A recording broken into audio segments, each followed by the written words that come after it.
Oi pessoal, meu nome é Lília Moritz Schwartz, eu sou colunista aqui do jornal Nexo. Estou lançando um livro novo chamado Sobre Autoritarismo Brasileiro e penso que as perguntas que eu recebi dos leitores do Nexo giram em torno desse novo livro.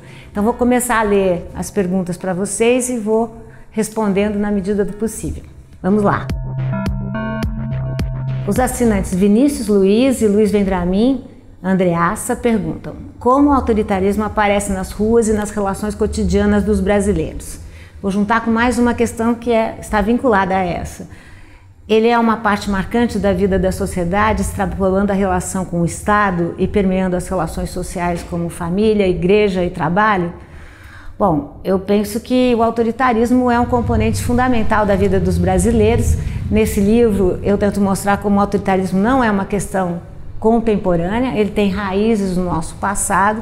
Enfim, um país que teve escravizados durante tanto tempo, que foi o último a abolir a escravidão e que recebeu quase metade dos africanos e africanas que tiveram que deixar seu continente. Um sistema como esse não é sempre um sistema violento, sempre um sistema muito autoritário, porque ele prevê a divisão entre aqueles que mandam, que tem o privilégio do mando, e aqueles que têm, enfim, aqueles que trabalham, propriamente dito, sem ter muitos direitos.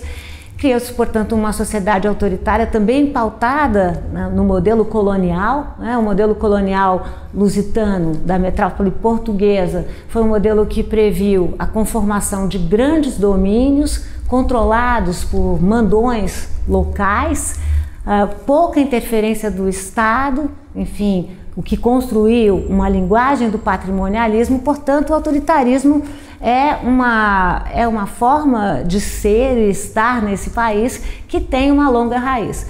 Mas eu não gosto muito de sempre culpar o passado, porque isso gera uma atitude muito passiva no nosso presente. Então, o que acontece é que nós estamos recriando formas autoritárias de lidar, como vocês chamam a atenção aqui, e agora eu vou falar disso, no nosso cotidiano. Como é que isso aparece? Na família, nós herdamos do passado e estamos reconstruindo esse modelo familista de lidar com as nossas relações.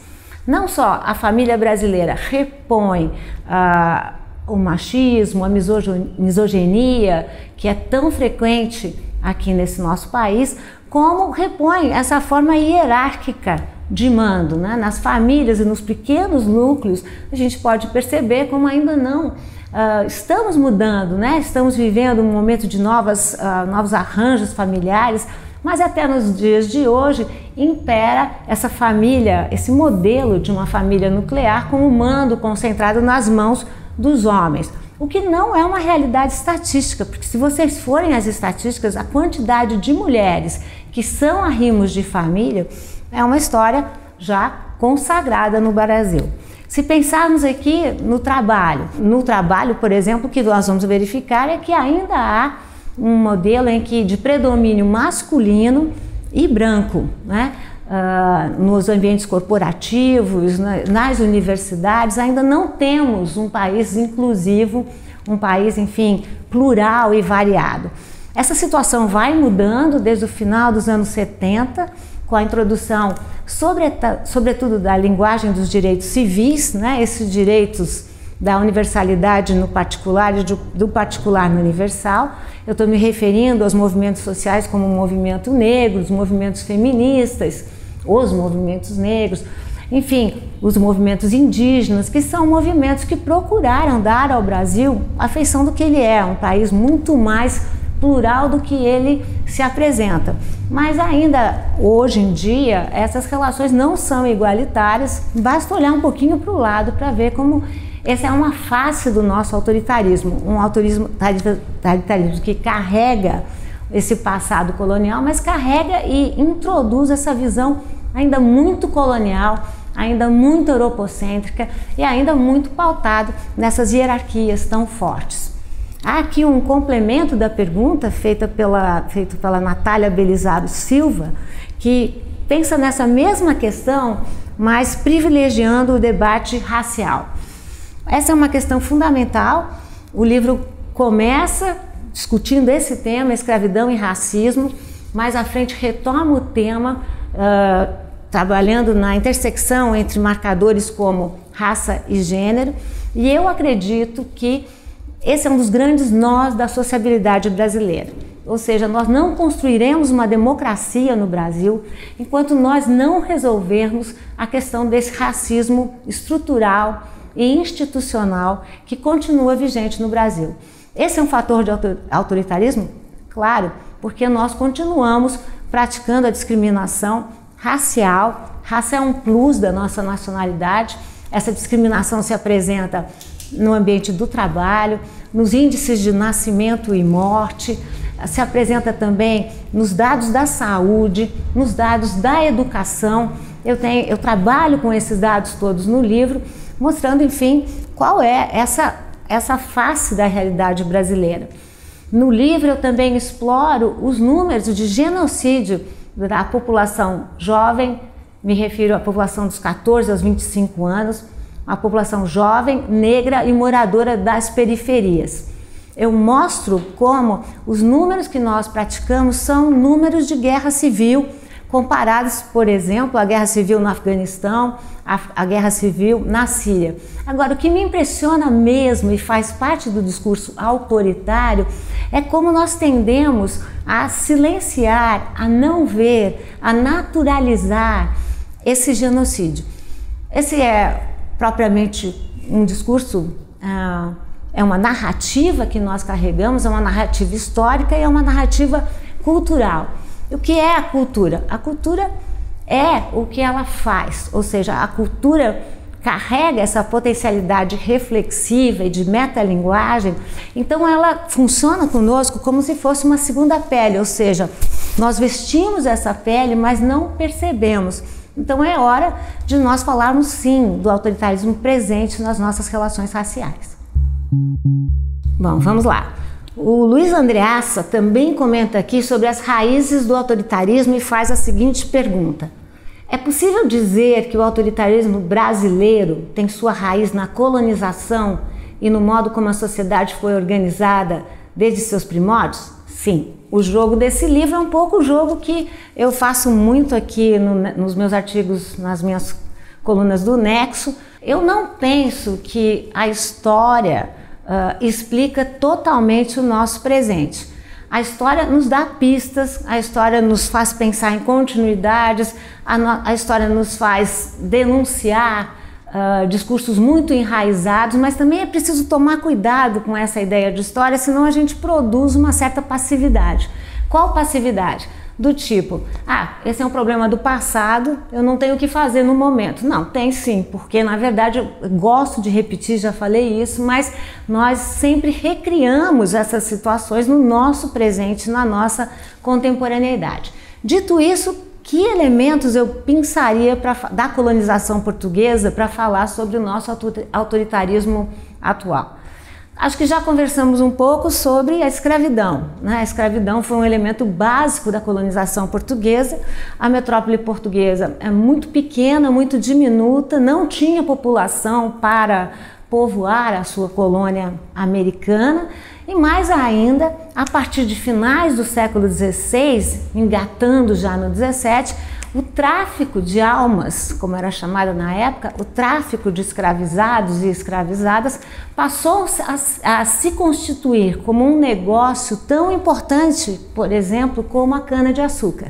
Então, a escravidão é um elemento fundamental para pensar o nosso autoritarismo, porque, como eu disse, ela produz uma nação muito partida e produz uma nação, por exemplo, em que a educação nunca foi um direito de todos. Não estava em nenhuma lei de que escravizados e escravizadas não poderiam participar, não poderiam tomar parte das escolas formais que existiam na época. Preciso também dizer que durante um largo período a educação não foi uma realidade para os brasileiros de uma forma geral. Mas quando nós entramos no século XIX, há um impedimento para que essas populações participem das escolas formais. Todos nós sabemos que a educação é um gatilho fundamental para combater as nossas desigualdades sociais.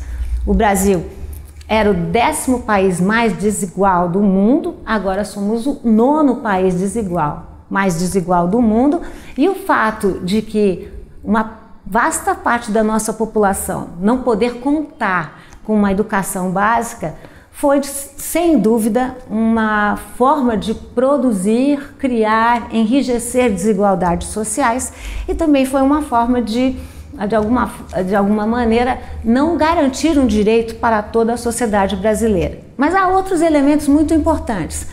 O mandonismo. O fato de não termos uma metrópole tão presente e o fato de Portugal ser obrigada a delegar o controle da sua rica colônia nas Américas fez com que se constituíssem verdadeiros enclaves, não é, de mandões locais. O senhor de engenho era muito mais do que senhor apenas que produzia cana-de-açúcar. Ele tinha um poder legal, ele tinha o poder de julgar a população, tinha o poder de matar, tinha o poder de condenar, tinha o poder de prender. Enfim, ele estava em todas as esferas da sociedade. Esse tipo de mandonismo, que vai ficando claro também durante a República, se nós pensarmos na figura do coronel e do voto de cabresto, tem uma continuidade, um recrudescimento muito claro nesse momento no nosso Brasil. Basta que a gente preste atenção nos grandes caciques locais. O exemplo que vem mais imediatamente à cabeça é o exemplo da família Sarney, que está há 62 anos no poder, né? O José Sarney foi deputado, senador, governador, presidente, enfim, e a sua família guarda um lugar encravado no seu estado. A família Gomes também, no Ceará, tem um papel longevo, né? E até mesmo a família Bolsonaro, mais recentemente, vai procurando se eternizar no poder a partir da figura de Bolsonaro, que já estava há 28 anos como deputado federal, e os seus filhos que vão entrando nas várias esferas da política. Hoje um é vereador, o outro deputado federal e o terceiro um senador. Então, essa é uma decorrência importante. Outra decorrência para pensarmos, o nosso patrimonialismo. Já na época da colonização, por conta da administração afastada de Portugal e do modelo de colonização portuguesa, criamos uma fronteira muito pouco rígida entre o espaço público e o espaço privado. Como eu disse, os senhores de engenho, eles tinham um poder muito mais alargado do que apenas o domínio econômico ou o domínio financeiro. Eles eram muitas vezes o próprio Estado.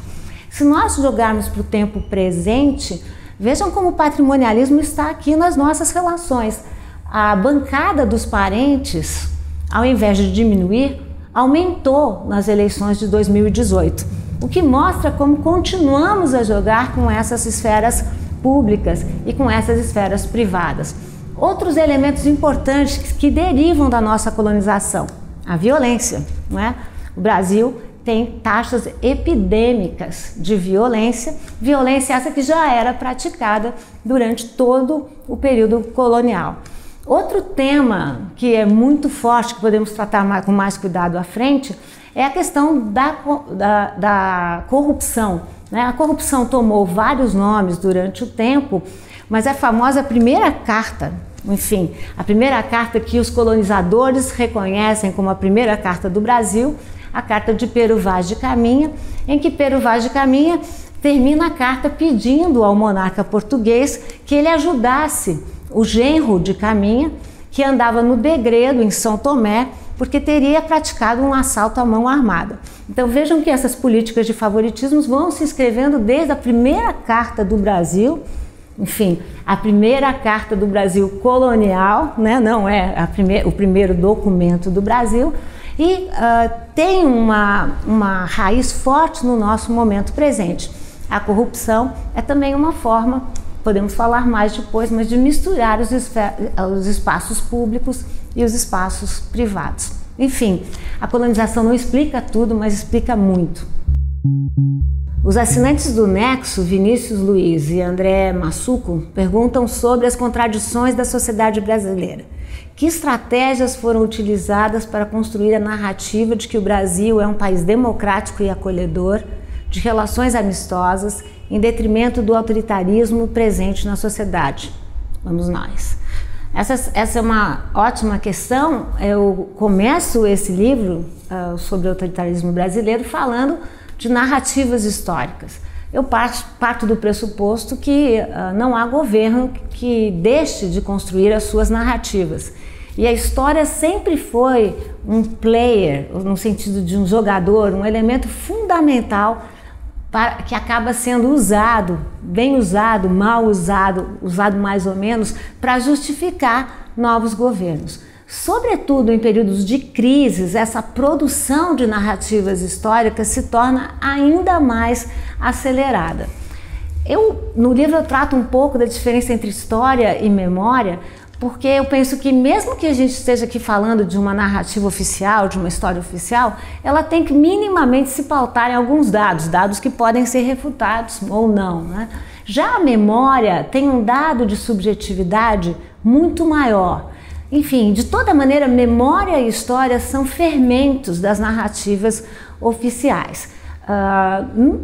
Há uma narrativa oficial brasileira muito longeva que trata nós brasileiros como um povo muito amistoso, um povo muito destituído de hierarquia, né? É um tipo de narrativa que acredita que até Deus é brasileiro, não é? Enfim, acho que essa narrativa de Deus é brasileiro está caindo por terra ultimamente, mas de toda maneira está caindo também por terra essa imagem de um povo muito amistoso. Sérgio Buarque de Holanda, em 1936, por exemplo, quando ele tratava do homem cordial, ele já dizia que a cordialidade era uma espécie de ponta do iceberg, porque, na verdade, os brasileiros não eram cordiais. Eles gostavam de se representar como cordiais. Essa diferença entre apresentação e representação é fundamental, porque a representação traz quase a ideia de reapresentar, apresentar mais uma vez.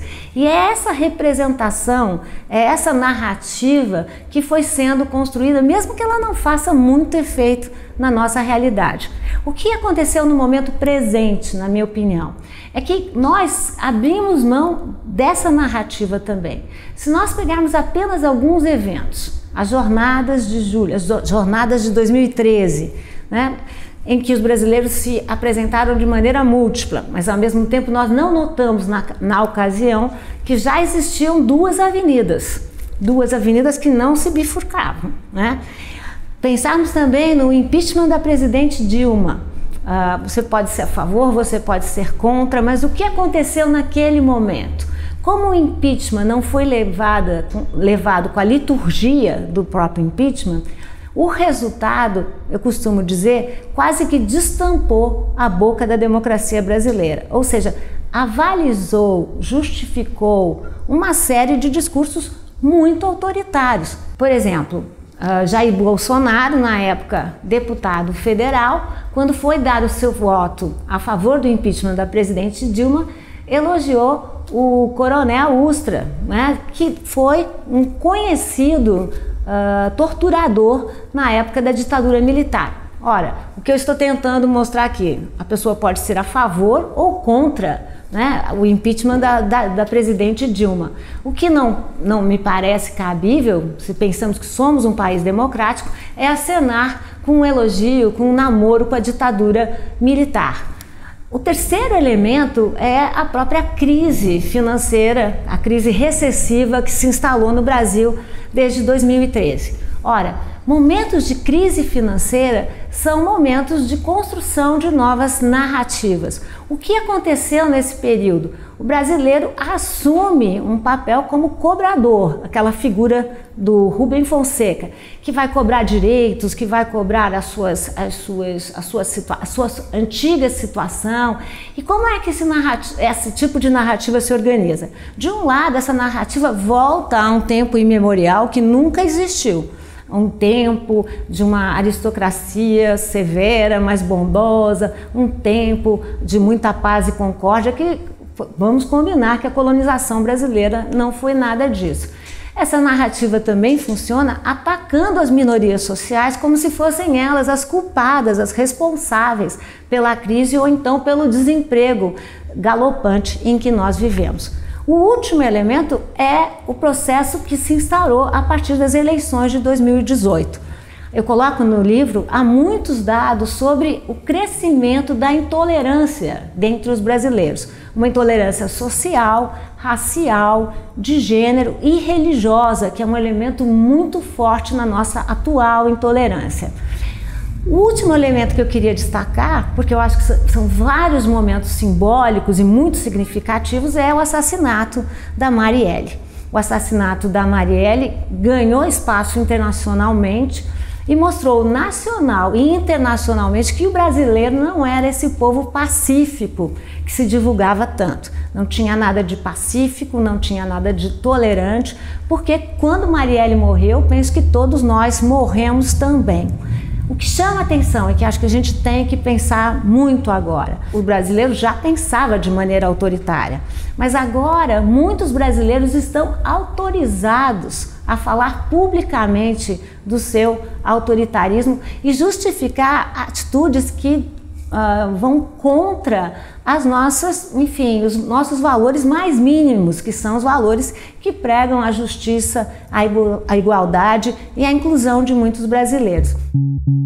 Ainda relacionado à temática da cultura e do comportamento, o Caio Duarte pergunta: o autoritarismo brasileiro seria um reflexo de uma população que tem fama de corrupta, de jeitinho brasileiro, e por isso só uma mão firme pode controlá-la? Bom, esse é um discurso que tem sido muito acionado, né? Eu não sei por que em todos os momentos de crise, os governos e muitos brasileiros tentam também criar um período no passado, um período que de muitas aspas de concórdia militar, né? Ou seja, não é raro que os brasileiros nesses contextos, né, contextos mais frágeis, mais explosivos, recorra e ache que a saída é optar por vias mais autoritárias, né? Eu sempre acho que as saídas têm que ser de longa duração, não podem ser saídas imediatas. Mas de toda maneira vamos usar alguns exemplos da história. Esse foi o modelo da República, né? Enfim, se derruba um império, o Brasil já era um império cercado por repúblicas de todos os lados e depois implantamos o regime republicano, tendo os dois presidentes, sendo que os dois primeiros presidentes foram militares, Deodoro e Floriano. A imagem era um pouco essa, só os militares controlariam o novo regime, dariam jeito de fazer essa mudança. Não deu certo, gente, porque tanto Deodoro como Floriano governaram em estado de sítio. Então, me parece que era uma contradição em seus termos. Um novo regime republicano que parte da ideia da res publica, ou seja, da coisa pública, do direito público, e que, ao contrário, usou da força militar para poder sobreviver. O outro período é o período da ditadura militar. Esse tema volta toda vez, retorna, e estamos de novo nesse momento de retorno, né? Ou seja, e de claro namoro com a ditadura militar. É preciso lembrar que a ditadura militar foi um estado de exceção no Brasil, ou seja, a ditadura militar nos impôs 17 atos institucionais, sendo que o mais conhecido deles, o AI-5, tirou todos os direitos dos brasileiros. Então, não me parece que a nossa saída para a crise, seja roubar os direitos sociais, os direitos de comunicação, de expressão dos brasileiros. Nós vivemos muito nesse momento, né? Esse é o período com mais ministros militares, esse é um período em que o nosso chefe do Planalto a todo momento faz gestos, né? Esse tipo de gesto, né? Acena para esse tipo de hierarquia militar. E acho que nesses 30 anos, né, estou me referindo à Constituição de 1988, esses 30 anos em que os brasileiros viveram uma democracia bastante plena, em que as nossas instituições, né, o executivo, o legislativo, o judiciário, pareciam bastante estabelecidos e bastante consolidados, enfim, não estavam, hoje em dia vemos como de fato não estavam, mas acho que estamos no momento de voltar e de lutar pelos direitos que nós efetivamente conquistamos e não apostar nessas saídas autoritárias. Acho que alguns dos temas que fizeram a campanha de Jair Bolsonaro são temas legítimos. Ninguém vai dizer por aqui que a violência não é um tema que aflige aos brasileiros. É sim um tema que há de nos afligir. A insegurança que vivemos na rua é um problema sentido por todos os brasileiros. A questão da corrupção é um tema que nós temos que lidar, né? Não tem nada na corrupção que diga que ela faz parte do DNA dos brasileiros. Na minha opinião, essa é uma expressão equivocada, porque supõe que a corrupção faz parte da nossa biologia, do nosso sangue. Não faz. E também não devemos falar isso, na minha opinião, porque vamos mais uma vez dizer, criar um ambiente passivo do tipo, não, a corrupção já faz parte da nossa história, então não temos como lutar. Temos que lutar, sim. Então, eu acho que a sensação que a proposta do atual governo trouxe durante a campanha é uma sensação correta. Medo da violência, medo da insegurança, mas o medo é o oposto lógico da utopia. E acho que a gente tem que viver a utopia de saídas melhores, saídas de mais longo curso, porque apenas encher a população de armamentos não vai resolver o nosso problema da violência. Há uma série de pesquisas, eu mostro no livro, que mostram que quanto mais armada a população está, mais aumenta a violência, e não o contrário. Nós já temos a polícia que mais mata e a polícia que mais morre também. Portanto, essa não é uma saída de longo curso. Quais são as saídas de longo curso? Saídas mais utópicas, no bom sentido da utopia, e não saídas distópicas, como o atual governo vem oferecendo. Quem promete milagre, em geral, entrega falácia. O Peterson Silva pergunta o seguinte: como o autoritarismo brasileiro se distingue de outros no mundo? Bom, para falar como ele se distingue, é preciso falar o que ele traz de comum, né? Quer dizer, qual é essa forma autoritária que tem se imposto no mundo nesse momento. Enfim, acho que vocês conhecem essa voga autoritária que se apresenta em países como Estados Unidos, Hungria, Polônia, Israel, Filipinas e também Venezuela. Esse é um autoritarismo muito específico, sobretudo o autoritarismo de direita, vou falar mais dele, porque ele se transveste nessa forma que alguns autores chamaram de democradura. O que seria a democradura? São regimes que se utilizam da forma da democracia, mas não a realizam de maneira plena. Ou seja, acreditam que a democracia se limita a ganhar a eleição. Ganhar a eleição é uma parte. Ganhar a eleição no voto é uma parte da democracia, mas a democracia tem que ser realizada a cada dia. Qual é a forma desses governos autoritários, dessas democraduras? São governos populistas que, de alguma maneira, se medem e fazem os seus discursos a partir do uso das redes sociais, da divulgação de palavras, de sentenças curtas, de fácil compreensão e que têm que ser repetidas muitas vezes. Esses também são governos que praticam uma política contra a imprensa, ou seja, procuram desautorizar a imprensa de toda maneira. Então, esses são também governos que têm desautorizado a universidade e a academia, fazendo claros ataques, como é o exemplo do segundo ministro da Educação, que começou a sua gestão fazendo esse ataque tão direcionado às universidades federais brasileiras, que é uma forma de atacar o ensino brasileiro de uma maneira geral. Uma outra especificidade desses governos atuais é essa histeria contra as minorias sociais e particularmente contra as questões de gênero. Esses são os aspectos comuns, né? O que há de particular no discurso autoritário brasileiro? Primeiramente, ele incide sobre um país que tem esse passado pesado em relação à escravidão e que tivemos escravos até ontem, né? Até 1888.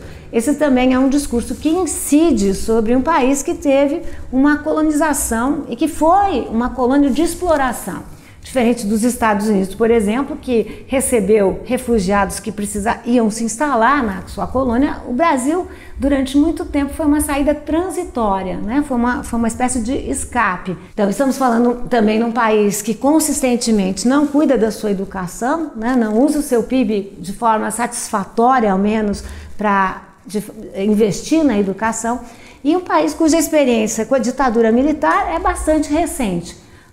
experiência essa que levou ao exílio, à morte de muitos brasileiros, e também a experiência essa que tirou dos brasileiros o direito de exercer os seus direitos. Então, as especificidades brasileiras são muitas, né? Acho que aquela mais localizada, aquela mais específica, tem a ver com a crise recessiva que nós enfrentamos desde 2013, crise na qual ainda estamos metidos, vide a taxa de desemprego atual no país. Então, enfim, acho que essas são especificidades brasileiras que fazem com que o autoritarismo encontre um terreno muito fértil aqui no Brasil.